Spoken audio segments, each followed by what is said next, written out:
Hello, it is Friday the 9th of January 2026. My name is Katie. Welcome to the show. Thank you for joining me. Couple of things to go through today. Over the pond in America, it's an absolute shit show to be quite honest. But there has been a shooting in Minneapolis, and according to reports, it was an ICE agent shooting on the civilian. Now, there is a video out there that I will put in this video, and what it shows does not correspond with what the government is saying about what happened. It looks to me like the ICE agent was too trigger happy. Now, I say that as a Brit, we have a very different relationship with guns. It appears that Renee Good, who is the victim, was driving away from ICE agents. It appears she was trying to be obstructive to whatever mission they were on at the time, but it does appear that the agent was too trigger happy and shot very quickly directly at her. Now, Monday morning quarterback, or whatever the phrase is, could have shot the wheels of the car. You didn't have to shoot her. There are accounts that the agent involved had been involved in another incident where someone tried to run him over, which would explain why he was a bit trigger happy. Don't get me wrong, that must have been traumatic. But I still can't get over that it was too trigger happy. Was it a planned protest? Maybe. Was she trying to be obstructive? It appears so. Was the ICE agent in fear for his life? He may have perceived that as such. So it's just a horrible situation all round. Obviously, Miss Good has died. She has died for a cause, apparently. She was willing to put her life on the line for the cause, it appears. And unfortunately, those are the consequences. If you play with fire, you get burnt. If there are ICE agents, like if there are police with guns, you should stop what you're doing. Hands up, stop. Stop the car. She could have stopped the car. But he could have shot at the car, not at her. He started shooting far too early.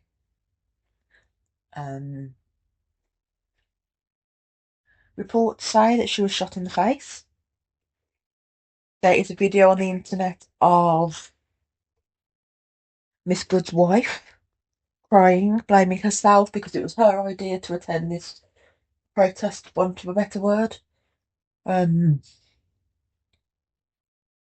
yeah, I don't victim blame, because no one deserves to die, obviously. No one deserves to be shot. I don't care what country you're in. But don't play with fire and then complain when you get burnt. I know that is cruel to say, but this was a woman who had children. She was being selfish by putting herself in danger.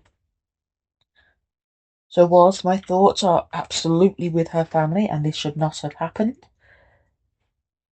there are multiple people at fault here, in my opinion. I'm not going to go into it too much because it is still an unfolding story. But yeah, it's not good.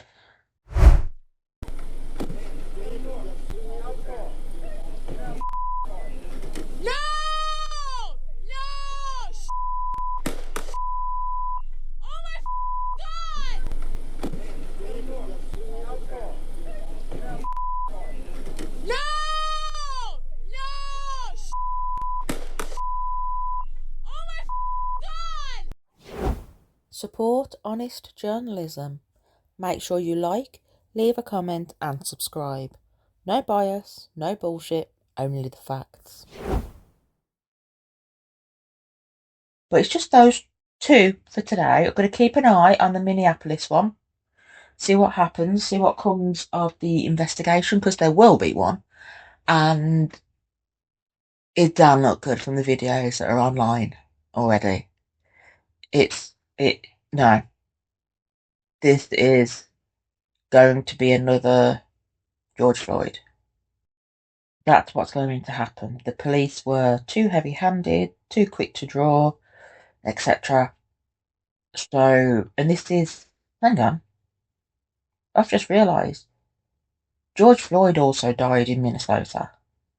Minneapolis, Minnesota. And now Miss Good has died in Minneapolis, Minnesota.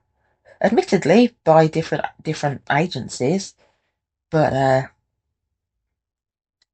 oh, it's going to be interesting to see what happens over the next few days. I know there has been vigils for Renee. I hope I'm saying that name correctly. But it's going to be interesting to see if it erupts into the same kind of protests that the George Floyd death erupted into.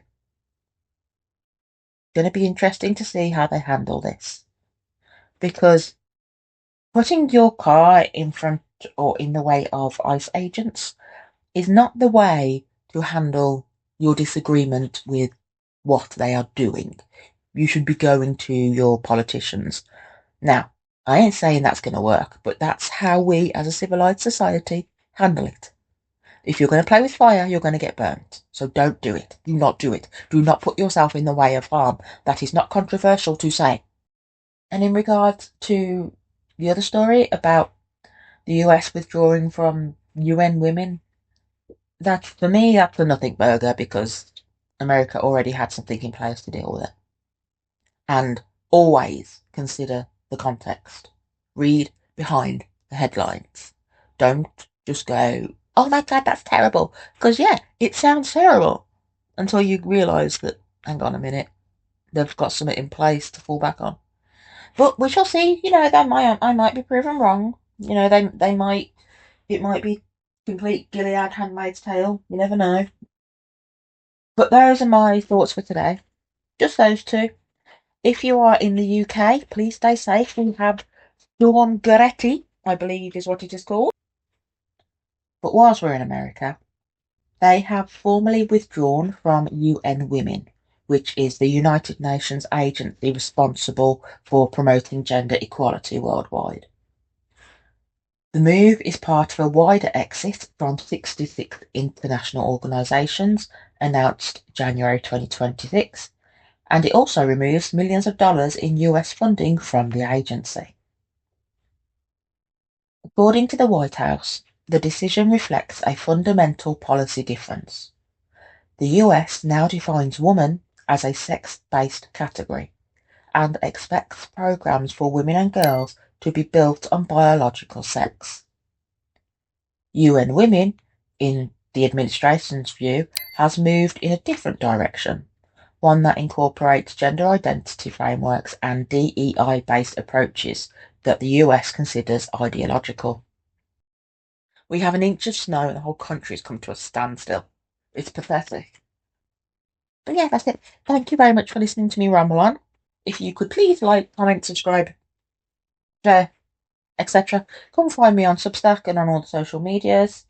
And I will speak to you tomorrow with whatever else comes up in the news. In February 2025, the White House ordered a full review of every international organisation the US belonged to. The message was clear. America would remain involved only in bodies that aligned with US priorities and avoided what the administration described as radical causes. Then, at a UN Women Executive Board meeting, the US delegation delivered the warning directly. They urged the agency to refocus on sex-based protections and made it explicit that continued cooperation depended on recognising biological sex as the basis for women's rights. When UN Women did not adjust its frameworks, the US followed through on what it had already signalled. So from Washington's perspective, this is a strategic shift, not an abandonment of women's rights, but a redefinition of them. The administration argues that sex-based policy is essential for women's safety, dignity and fairness, and that the UN Women's Direction no longer reflects that. Critics see it differently. They argue that leaving UN Women weakens global coordination on issues like violence against women, trafficking, maternal health and economic inequality. With the US historically one of the agency's largest funders, the withdrawal has both symbolic and practical consequences. For American women, the impact won't be immediate. The change is more about long-term direction. The US will have less influence over global standards on women's rights, while domestic policy will increasingly reflect a sex-based definition of womanhood. It marks a turning point in how the US engages with the world and in how it understands the category of woman itself. I would argue that the US has not redefined woman, it has just stuck to the definition of woman. And biology matters. And unfortunately, UN Women avoid that topic.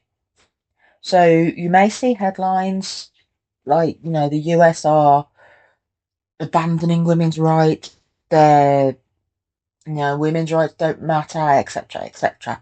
But it's missing the context. That's the word that people don't like, context. The US had a framework in place ready to leave the UN Women. So it's not like they just upped and left and women were screwed, basically. They had something in place. They told UN Women, now, these are the rules we play by. If you don't want to play by them, cool, we'll go play a different game. And that's what they've done. And to be quite honest, I have no issue with it. I have other issues with the US and how they handle women's rights. But this particular one, no.